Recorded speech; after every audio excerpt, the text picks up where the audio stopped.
Thank you all. Thank you. It's really an honor and a pleasure to be here in Vienna. The last time I was in Vienna, I was a graduate student and visiting the Freud House, making a pilgrimage there.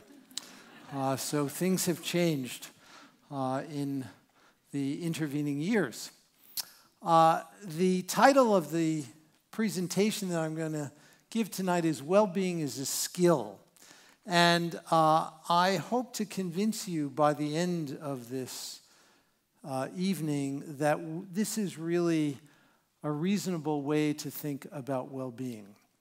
I am a neuroscientist and a psychologist by training. And early on in my career, I was taken with the question of why is it that certain people are more vulnerable to life's slings and arrows, to the adversities in life, and why other people are more resilient. And how can we nudge people along this continuum to help cultivate resilience? And in those early days, I was a graduate student at Harvard, and after my second year of graduate school, I went off to India to explore contemplative traditions in Asia. I was in India and Sri Lanka, actually, during that period. And I was interested in looking in a first-person way at some of these meditation traditions because I had the fortune of being around some people early in those days whose demeanor and whose presence was infectious. They were kind and warm-hearted. They were the kind of people I wanted to be around, and they weren't my professors at Harvard. And so I went off to India and Sri Lanka to search. And I came back with a fervent aspiration to pursue research in this area, but it was made very clear to me by my professors that if I wanted a successful career in science, this was a terrible way for me to begin my career. And I had better find something else to study. And so that led to a period of years when I became a closet meditator. I meditated in my personal life, but I think it's fair to say that very few of my colleagues knew that I had a subterranean interest in and practice of meditation. And I did research on the brain and emotion, which we still very much do today, that I'll say something about because it's really within that framework that a lot of the studies that we do on meditation occur. But then I had the great fortune in 1992 to meet for the first time His Holiness the Dalai Lama. And the Dalai Lama challenged me when I first met him, and he said, "You've been using tools of modern neuroscience to study anxiety and depression and stress and adversity. Why can't you use those same tools to study kindness and compassion?" And that was a wake-up call for me. And so we began to do that. And then I saw His Holiness again many times, but then at a meeting in 1995, His Holiness took me by the arm and he said, "I want you to take the practices from our tradition, turn them into a secular form, investigate them using the most rigorous tools of science, and if you find they are valuable, disseminate them widely." And that has been my assignment for the rest of my life.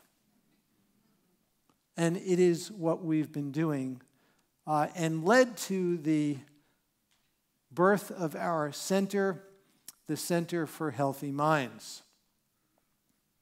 So I'd like to share with you a few developments in modern science that were occurring in parallel that have enabled this work to proceed.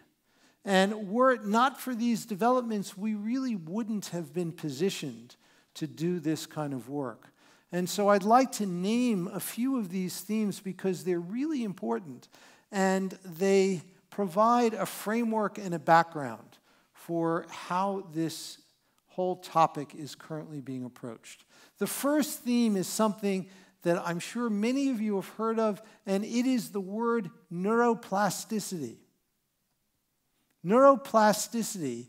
Neuroplasticity simply means that the brain changes in response to experience and in response to training. Most of the time, our brains are being shaped by forces around us about which we have little control and often little awareness. Our brains are being shaped wittingly or unwittingly, most of the time unwittingly.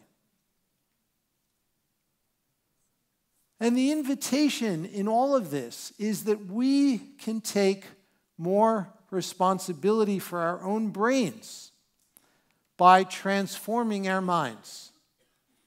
And when we begin to cultivate wholesome qualities of mind, what we and other scientists have found is that our brains begin to change. And the changes that we see in our brain underlies these qualities that then allows them to endure and to affect every part of our lives. So the first theme is neuroplasticity. The second theme is the equivalent of neuroplasticity, but in the realm of genomics. How many of you have heard of epigenetics? Wow, many people. Okay. So epigenetics is the science of how genes are regulated. We all come into the world with a fixed complement of base pairs that is our DNA. And for the most part, that's not going to change. But what will change is the extent to which a gene is turned on or turned off. Every gene has a little volume control, so to speak. And that volume control is very dynamic. It can be impacted by experience and impacted by training. We've shown over the last couple of years that individuals who've been long-term meditators can change their gene expression and their epigenetics in a very short period of time. We can bring them into the laboratory and have them do a day of intensive meditation practice, and within an 8-hour period, we actually see evidence of epigenetic change. Moreover, in very recent work, we've shown that there are epigenetic marks that are associated with aging. As we age, the molecular machinery in our body begins to change. And on average, when you age, as you age, people show these changes in epigenetics that characterize the aging of the cells. It's like marks on a tree as the tree ages. Well, it turns out that some people have molecular machinery which ages more quickly compared to their chronological age, and other people who have molecular machinery which ages more slowly compared to their chronological age. And so we ask the simple question whether meditation can actually slow the rate at which the molecular machinery of the body ages. And the answer is that remarkably, it can. People who have been doing long-term meditation practice show slower molecular aging compared to those who have not been practicing. So these are giving us clues about some of the biological processes which are important and allow the understanding of how transforming the mind may impact the brain and the body. Let me describe a third theme, which is probably the most controversial among these developments in modern science, but is one that's particularly exciting and we think really important. in understanding how these contemplative practices might work and why we should think of well-being as a skill. So this third theme I describe as innate basic goodness. Innate basic goodness. Human beings come into the world with innate basic goodness. And what we mean by this is that if early in life a baby is given a choice between an interaction which is warm-hearted, cooperative, loving, nurturant, compared to an interaction which is selfish, aggressive, angry, the infant will prefer the warm-hearted, cooperative interaction. And there's very good evidence to suggest that the vast majority of infants, I mean like 98% of infants, prefer the pro-social, warm-hearted, cooperative interaction. And when we reflect on this, it's kind of obvious. There are lots of people here for a talk on well-being. I'll bet if this was a talk on how to cultivate increased anger, there'd be very few people that would show up.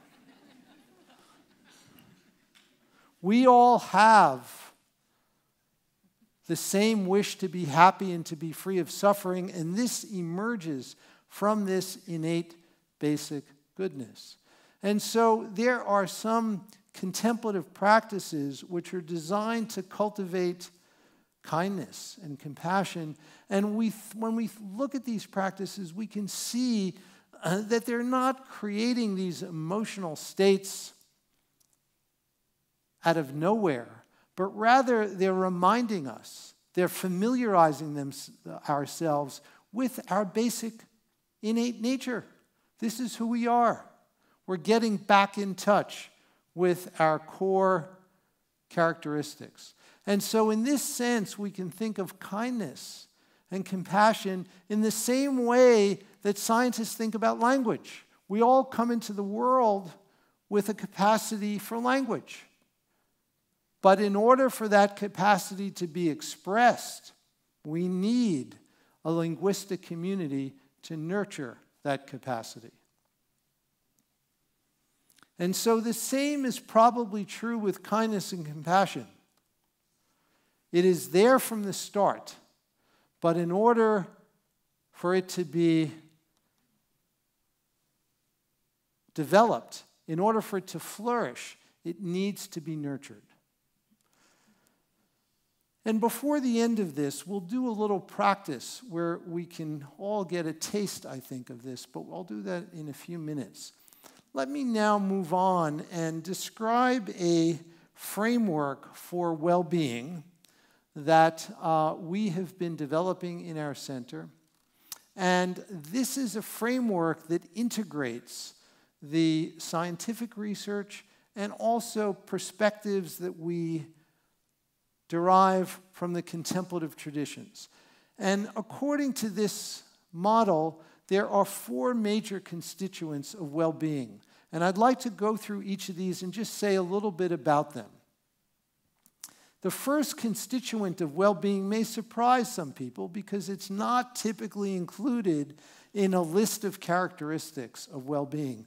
But the first and the most basic characteristic of well-being is awareness. Awareness. A wandering mind is an unhappy mind. Awareness is something that we're all endowed with. And when we can attend, when we can deploy our awareness in a way that is intentional, we report, and there's very good scientific evidence for this, we consistently report higher levels of happiness and well-being. There are findings in the United States that have been obtained in a very famous study that was published in a very prestigious journal a few years ago. They used smartphones to query people as they were out and about in the world, and they asked them 3 questions. The first question was, what are you doing right now? And you had to check off from a list of activities. Second question, where is your mind right now? Is it focused on what you're doing, or is it focused elsewhere? Third question, right now, at this very instant, how happy or unhappy are you? And you had to rate with a single number. So those were the 3 questions. Here are the findings. The average American adult, I don't know how it is in Vienna, I suspect it's similar. The average American adult spends 47% of her or his waking life not paying attention to what they're doing. 47% of the time. And when they're not paying attention to what they're doing, they're unhappy. Even if what they're doing is kind of boring. Even if they're doing their laundry. If they're distracted, they're less happy than when they're attentive. We can do better. That is something I'm very convinced of. In 1890, William James, the first great American psychologist, wrote a 2-volume tome called The Principles of Psychology. And he has a whole chapter on attention in that book.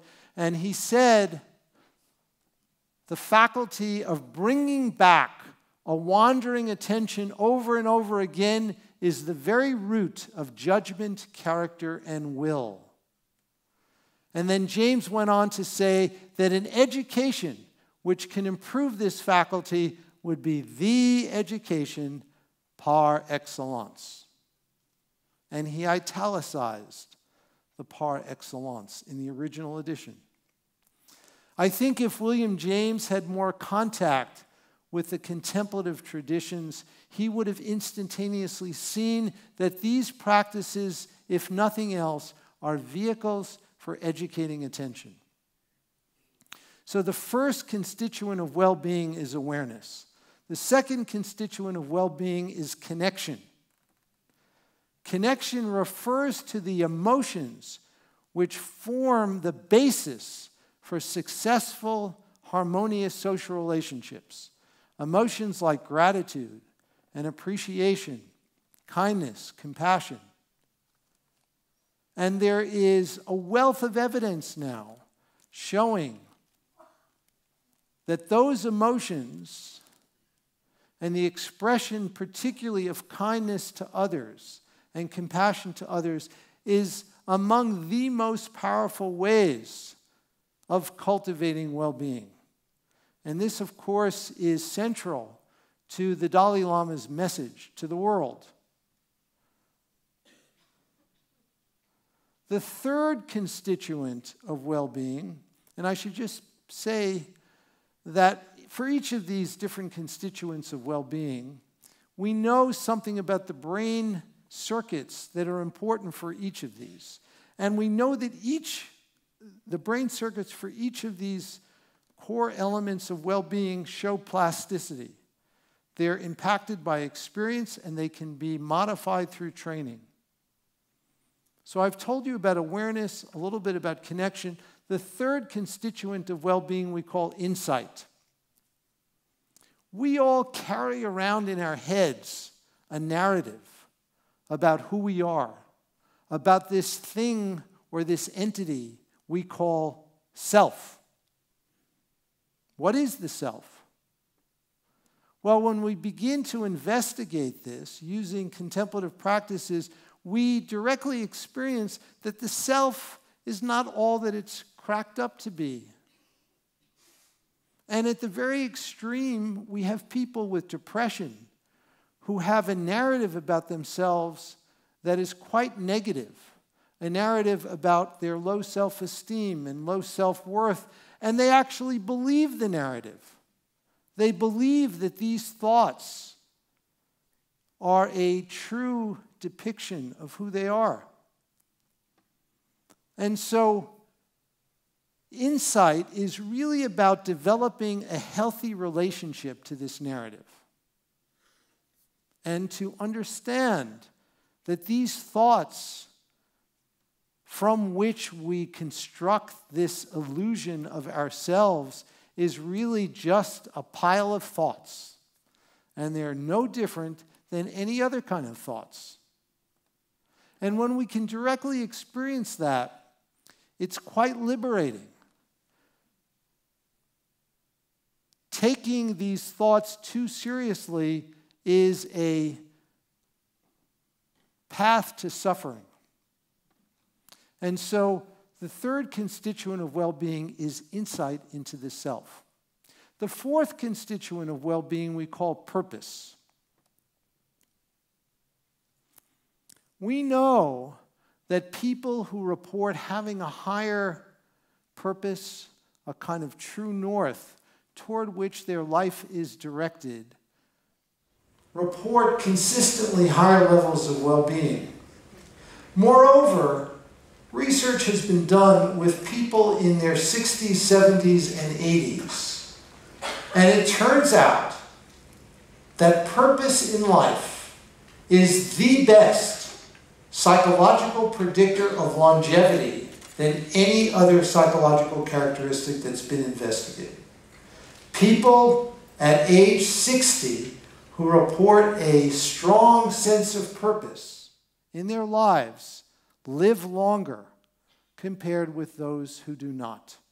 And the data there are very, very strong. And what's most important here is aligning our everyday behavior with our sense of purpose. And so people who particularly report that the activities in which they engage on a regular basis are consistent with their central purpose in life are the ones whose well-being really flourishes. So each of these four constituents of well-being shows plasticity. We know that the circuits that are associated with them can be trained. And this leads us inevitably to the conclusion that well-being actually is best regarded as a skill. And one of the really cool things that's been discovered, which I alluded to in the epigenetics description earlier, is this. People who report higher levels of well-being turn out to be physically healthier. Now, it doesn't mean that this is true for everyone. There are going to be exceptions. But if you test thousands of people and look at the relation between their well-being and their physical health, on average, those are positively associated. The best evidence for this comes from a series of studies that have been done in the UK on British civil servants. And there's a famous series of studies that have demonstrated this. And so this leads to the conjecture that when we cultivate well-being, when we improve it through these simple practices, we can actually have impact on our physical health. We know that stress hormones can be altered. We know that inflammation and the biological mechanisms of inflammation, which are so important for many chronic illnesses, can be modulated by these simple kinds of mental exercises that originally came from the contemplative traditions. And so we have the vision that at some future point in time that we believe is not going to be too long from now, a large segment of the population will view mental exercise in the same way that we view physical exercise today. Most people in most countries today understand that physical exercise is something good for our health. If you go back 50 years, that wasn't the case. The scientific evidence has played an important role in that cultural shift.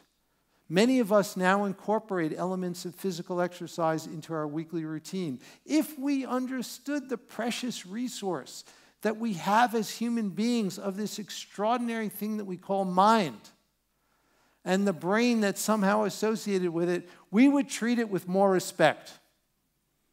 We've all learned to brush our teeth a few times a day, and yet we don't care for our minds in the way that they deserve.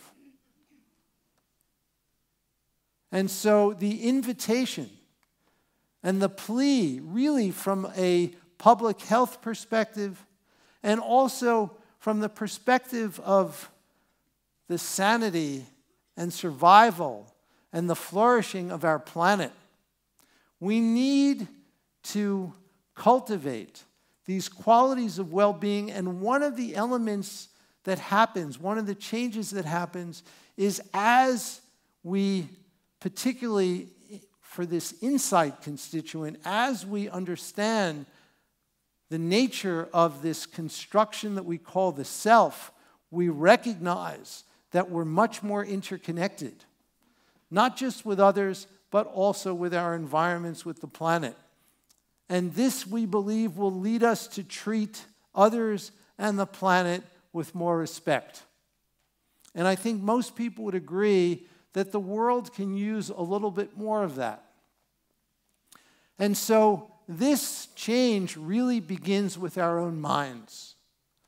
And if we all did a little bit of practice of this sort, it really doesn't take much to begin to change the brain. We've actually seen in our laboratory that just 7 hours of practice, 30 minutes a day for 2 weeks, is enough to produce a discernible, measurable change in the brain.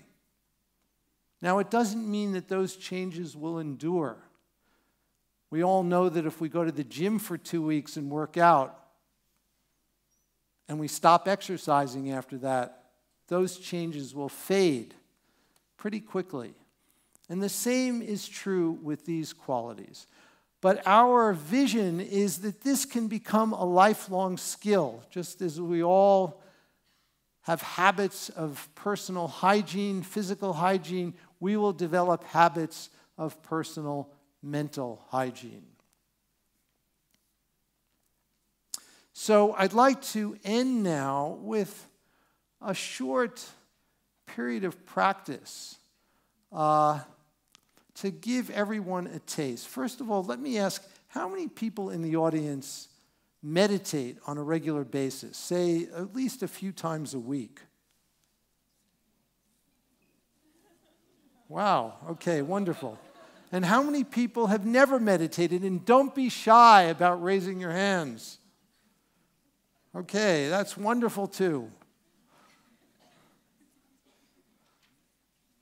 Okay, so with your permission, I will lead you all in a really simple practice. So let's put down our devices and our pens and paper if we have them, and let's please all sit in an upright, to the extent that you can in these chairs, in an upright posture. We like to keep our spine straight, but not too tight, relaxed.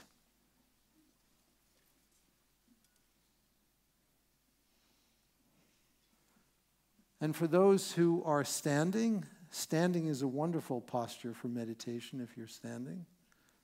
So that's fine too, but I think everyone's sitting, or almost everyone. So let's bring awareness into our bodies. Our minds are embodied. And let's simply bring awareness to our feet.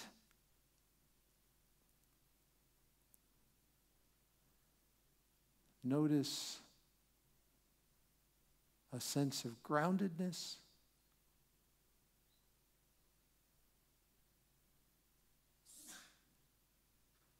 And a sense of stillness as we begin to settle.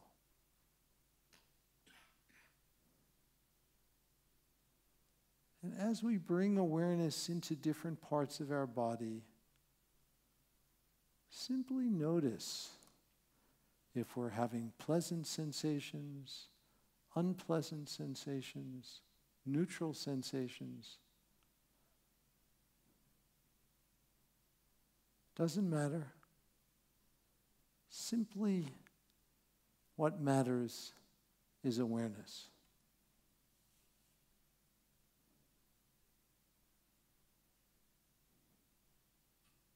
Spending a few moments resting in this. And as our minds begin to settle, and as our hearts begin to be a little more open, one of the important things that we do in the beginning of any period of practice is we reflect on our motivation. Why are we here? What brought us all together this evening?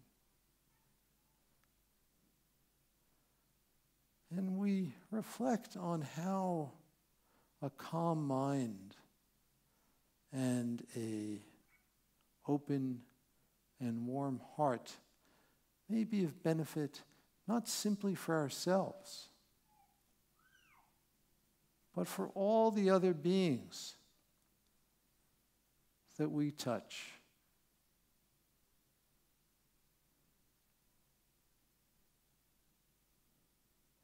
And as we reflect a little on this motivation, let's bring to mind a loved one. It could be a family member, a friend.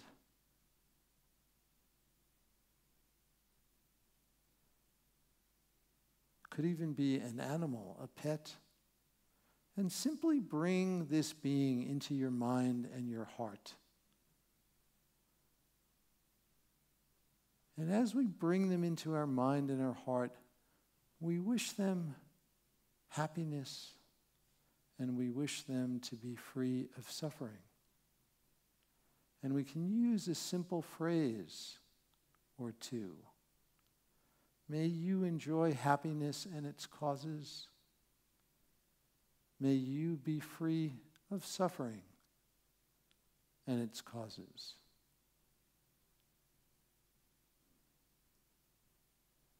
And we can say that phrase a few times and then simply let the phrase go and rest.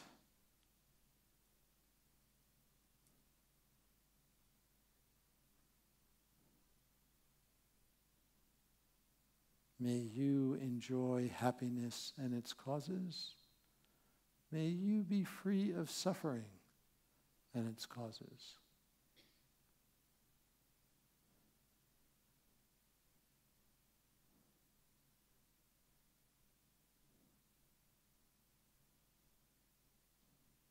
And now let's each bring at least one other person in this room.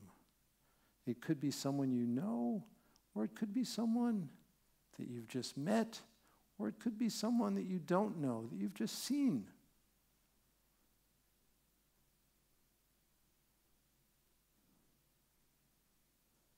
And let's do the same thing for that person or persons as we bring them into our minds and our hearts.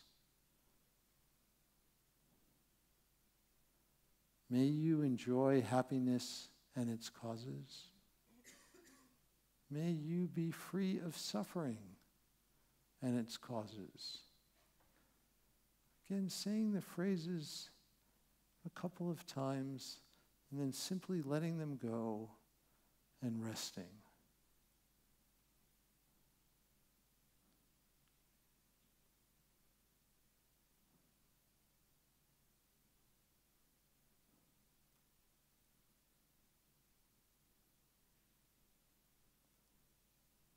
And as we transition out of this practice, for those of you whose eyes are closed, please open them and you can stop meditating, but preserve this quality of awareness.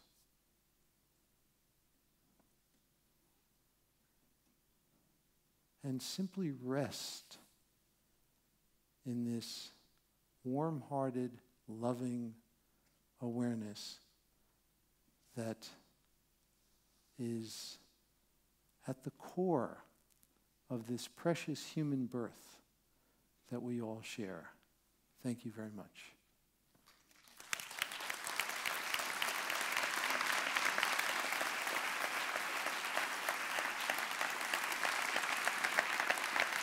Thank you.